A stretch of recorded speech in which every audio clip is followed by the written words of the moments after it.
The Belgae were a large confederation of tribes living in northern Gaul, between the English Channel and the west bank of the Rhine, from at least the 3rd century BC. They were discussed in depth by Julius Caesar in his account of his wars in Gaul. Some peoples in Britain were also called Belgae and O'Rahilly, equated them with the Fir Bolg in Ireland. The Belgae gave their name to the Roman province of Gallia Belgica and, very much later, to the modern country of Belgium. Etymology. The consensus among linguists is that the ethnic name Belgae comes from the Proto-Celtic root Belg or Bolg, meaning to swell, cognate with the Dutch adjective gebelgd, to be very angry, and Fir Bolgen, being angry, and the Old English verb belgen, to be angry, derived ultimately from the Proto-Indo-European root bel. Thus, a Proto-Celtic ethnic name Bolga could be interpreted as the people who swell. Origins of the Belgae. Julius Caesar describes Gaul at the time of his conquests as divided into 3 parts, inhabited by the Aquitani in the southwest, the Gauls of the biggest central part, who in their own language were called Celti, and the Belgae in the north. Each of these 3 parts was different in terms of customs, laws, and language.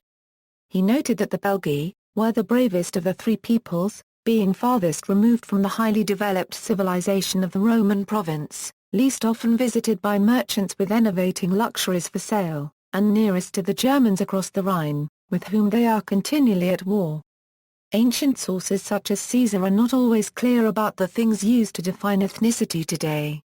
While Caesar or his sources describe the Belgae as distinctly different from the Gauls, Strabo stated that the differences between the Celts and Belgae, in countenance, language, politics, and way of life was a small one, unlike the difference between the Aquitanians and Celts. The fact that the Belgae were living in Gaul means that in one sense they were Gauls. This may be Caesar's meaning when he says the Belgae have the same method of attacking a fortress as the rest of the Gauls. Some translators of Caesar have given crucially different interpretations of his meaning. In another passage on the Belgae, W. A. MacDavid and W. S. Bon rendered the Latin of Caesar in Bello Gallico, 2-4 as, when Caesar inquired. He received the following information, that the greater part of the Belgae was sprung from the Germans, and that having crossed the Rhine at an early period, they had settled there, on account of the fertility of the country. A more modern translation gives the same section as, the envoy stated that most of the Belgae were descended from tribes which long ago came across the Rhine from Germany and settled in this part of Gaul on account of its fertility. So Caesar's use of the word Germani needs special consideration. He uses it in 2 ways. He describes a grouping of tribes within the Belgic alliance as the Germani, distinguishing them from their neighbors. The most important in his battles were the Eburones. The other way he uses the term is to refer to any tribe considered to be of similar ancestry and traditions, with ancestry east of the Rhine. So the Germani amongst the Belgae were called Germani Sicionani, to distinguish them from other Germani, such as those living on the east of the Rhine, in the presumed homeland of the Germani. The later historian Tacitus was informed that the name Germania was recent in his day. The first people to cross the Rhine and oust the Gauls, those now called Tungri, were then called Germani. It was the name of this nation, not a race, that gradually came into general use. And so, to begin with, they were all called Germani after the conquerors because of the terror these inspired, and then, once the name had been devised, they adopted it themselves. In other words, the collective name Germani had first been used by the Gauls or Belgae for the intruders from beyond the Rhine, and was later adopted as a collective name by the Germani themselves. Many modern scholars believe that the Belgae were a firmly Celtic-speaking group. However, at least part of the Belgae may also have had significant genetic, cultural, and historical connections to peoples east of the Rhine, including Germanic peoples, judging from archaeological, place name, and textual evidence. It has also been argued based on place name studies that the older language of the area, though apparently Indo-European, was not Celtic, and that Celtic, though influential amongst the elite, might never have been the main language of the part of the Belgic area north of the Ardennes. For example, Moritz Gissling suggests that prior to Celtic and Germanic influences the Belgae may have comprised a distinct Indo-European branch, termed Belgian. On the other hand, most of the Belgic tribal and personal names recorded are identifiably Gaulish, including those of the Germani Sicionani, and this is indeed also true of the tribes immediately over the Rhine at this time, such as the Tencteri and Usipetes. Surviving inscriptions also indicate that Gaulish was spoken in at least part of Belgic territory. The Romans were not precise in their ethnography of northern barbarians. By Germanic, Caesar may simply have meant originating east of the Rhine with no distinction of language intended.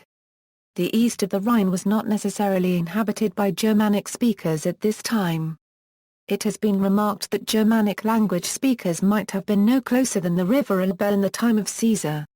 However, studies of placer names such as those of Moritz Gissling have been argued to show evidence of the pre-Roman presence of early Germanic languages throughout the Belgic area north of the Ardennes, where the Germani Sicionani lived. The sound changes described by Grimm's law appear to have affected names with older forms, apparently already in the 2nd century BC. Strong evidence for Old Celtic placer names, though, is found in the Ardennes and to the south of them. According to Strabo, the country of the Belgae extended along the coast where 15 tribes were living from the Rhenus to the Liger. Strabo also says that Augustus Caesar, when dividing the country into 4 parts, united the Celti to the Narbonnese. The Aquitani he preserved the same as Julius Caesar, but added thereto 14 other nations of those who dwelt between the Garonne and the River Loire, and dividing the rest into 2 parts, the one extending to the upper districts of the Rhine he made dependent upon Lugdunum, the other, he assigned to the Belgae. Apart from the Germani, the report of Caesar seems to indicate that more of the Belgae had some Germanic ancestry and ethnicity, but this is not necessarily what defines a tribe as Belgic. Edith Whiteman proposed that Caesar can be read as treating only the southwestern Belgic tribes, the Suessians, Virumandui, and Ambioni and perhaps some of their neighbors, as the true ethnic Belgae, as opposed to those in a political and military alliance with them. She reads Caesar as implying a transition zone of mixed ethnicity and ancestry for the Napir, Nova, and Morini, all living in the northwest of the Belgic region, neighbors to the Germani Sicionani in the northeast. It seems that, whatever their Germanic ancestry, at least some of the Belgic tribes spoke a variety of the Celtic Gaulish language as their main language by Caesar's time, and all of them used such languages in at least some contexts.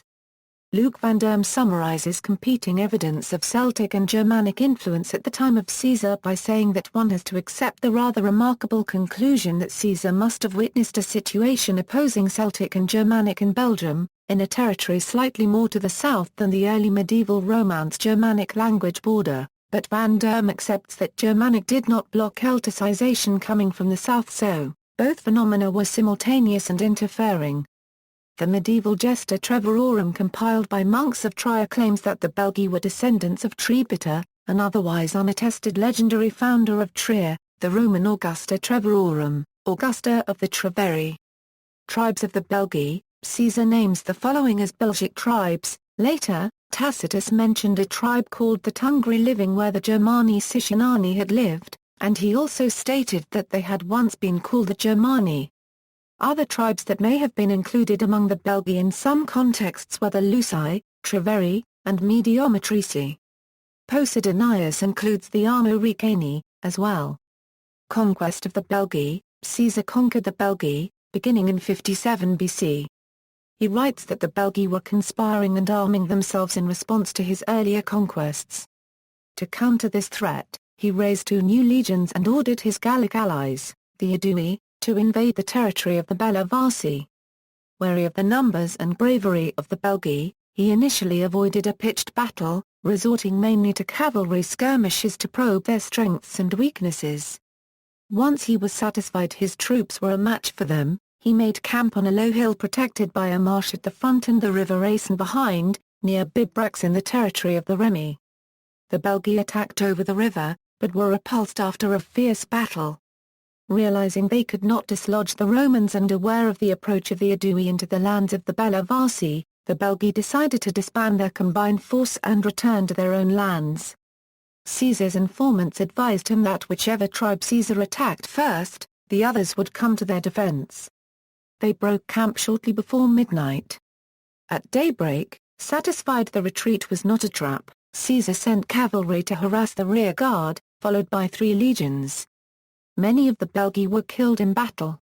Caesar next marched into the territory of the Suessians and besieged the town of Noviodinum. Seeing the Roman siege engines, the Suessians surrendered, whereupon Caesar turned his attention to the Bellovaci, who had retreated into the fortress of Prataspantium. They quickly surrendered, as did the Embiani. The Nerva, along with the Atrebates and Virumandui, decided to fight. They concealed themselves in the forests and attacked the approaching Roman column at the river Sabis. Their attack was quick and unexpected. The element of surprise briefly left the Romans exposed. Some of the Romans did not have time to take the covers off their shields or to even put on their helmets. However, Caesar grabbed a shield, made his way to the front line, and quickly organized his forces.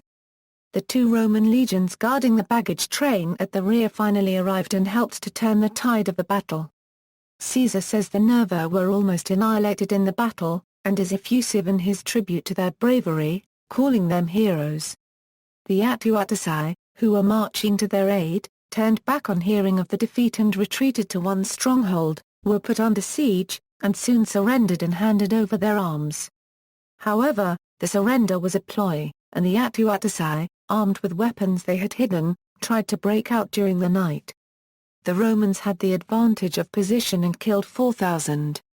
The rest, about 53,000, were sold into slavery.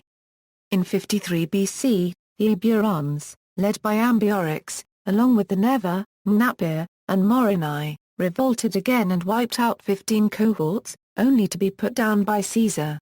The Belgae fought in the uprising of Vercingetorix in 52 BC. After their final subjugation, Caesar combined the 3 parts of Gaul, the territory of the Belgae, Celti, and Aquitani, into a single unwieldy province that was reorganized by the Emperor Augustus into its traditional cultural divisions. The province of Gallia Belgica was bounded on its east by the Rhine and extended all the way from the North Sea to Lake Constance, including parts of what is now western Switzerland, with its capital at the city of the Remi. Under Diocletian, Belgica Prima and Belgica Secunda formed part of the Diocese of Gaul. Belgae outside Gaul. Britain The Belgae had made their way across the English Channel into southern Britain in Caesar's time. Caesar asserts they had first crossed the Channel as raiders, only later establishing themselves on the island. The precise extent of their conquests is unknown. After the Roman conquest of Britain, the Civitas of the Belgae was bordered to the north by the British Atrebates, who were also a Belgic tribe, and to the east by the Reganenses, who were probably linked to the Belgae as well. The arrival and spread of Aylesford's swirling pottery across the southeastern corner of Britain has been related to the Belgic invasion since Arthur Evans published his excavation of Aylesford in 1890, which was then thought to show the demonstrable reality of a Belgic invasion, according to Sir Barry Cunliffe, although more recent studies tend to downplay the role of migration in favour of increasing trade links. The question remains unclear. A large number of coins of the Embiani dating to the mid-2nd century BC have been found in southern Britain, and the remains of a possible Belgic fort have been unearthed in Kent. Within memory of Caesar's time, a king of the Suessians called Diviciacus was not only the most powerful king of Belgic Gaul, but also ruled territory in Britain. Commius of the Atrebates, Caesar's former ally, fled to Britain after participating in Vercingetorix's rebellion and either joined or established a British branch of his tribe. Based on the development of imagery on coins, by the time of the Roman conquest, some of the tribes of southeastern Britain likely were ruled by a Belgic nobility and were culturally influenced by them. The later civitas of Roman Britain had towns including Portus Aderni, and Closentum. The civita's capital was Adventa Bulgarum, which was built on top of an Iron Age oppidum, which remains the Hampshire county town to this day. Ireland T.F. O'Rahilly claims in his invasion model that a branch of the Belgae also settled in Ireland, and was later represented by the historical Iverni, Ullaid, and other kindreds. He claims a variety of evidence suggests memories of this were preserved in later Irish tradition, and also makes an elaborate linguistic case. According to his theory, the name of the legendary Fir Bolg is the Irish equivalent of Belgae. See also, Parisa, Nordwest Block, Frissa, Isogloss, Builg, Belgic foot in foot. References. External links: Belgae at Roman-Britain.org,